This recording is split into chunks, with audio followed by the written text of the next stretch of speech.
ताई, होळीचा सण जवळ आलेला आहे. अनेकदा आपण पाहतोय की केमिकल युक्त कलर वापरले जात आहेत. पर्यावरण मित्र आपण आहात, काही आव्हान कराल?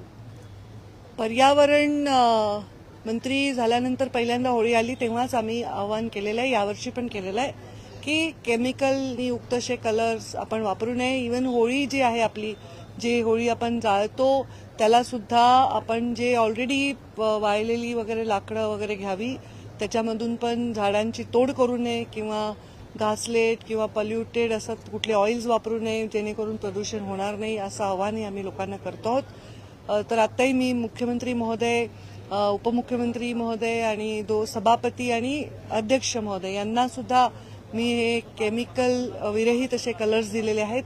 आणि जर लीडर्स असं फॉलो करतील तर वेगवेगळे लोक जर आवाहन करतील तर लोक पर्यावरणयुक्त अशी होळी आणि धुलीवंदन साजरं करतात. आपण काही पथक वगैरे तयार करणार आहे का? अनेक ठिकाणी नाही, पथक केमिकल्स वगैरे हे वापरतात. पाहे, हा विषय जो आहे हा आव्हानात्मक आहे आणि ह्याच्यामध्ये लोकांचा आम्हाला रिस्पॉन्स महत्वाचा आहे. असा काही दंडात्मक किंवा असा विषय नाही.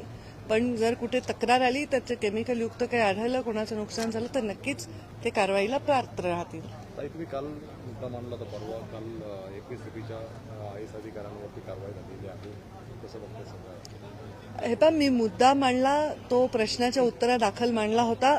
कारण आम्हाला असा नियम आहे की सन्माननीय सदस्य सभागृहामध्ये जे प्रश्न मांडतात ते प्रश्न आणि त्यांनी मांडलेले मुद्दे हे सत्य मानून आम्हाला उत्तर द्यायचं असतं.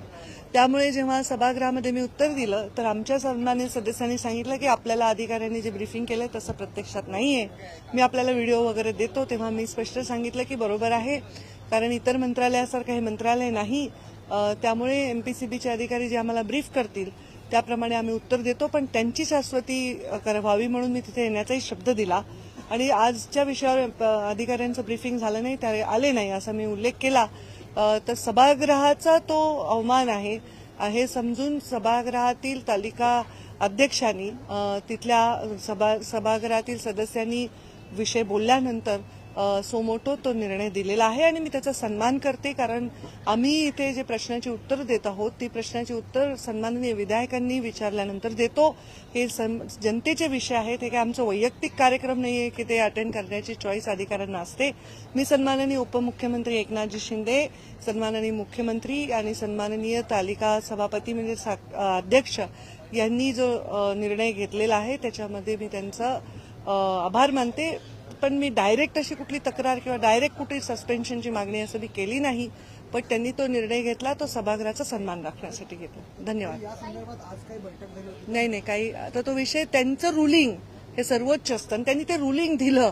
म्हणजे मी जे विषय बोलले त्याच्यावर त्यांनी ते रुलिंग दिलं आणि असं रुलिंग दिलं की उद्या अवगत करावं. त्याच्यामुळे त्याच्यात आता काही चर्चा अध्यक्षांच्या रुलिंगवर नसतेच, ते सर्वोच्च आदेश आहे.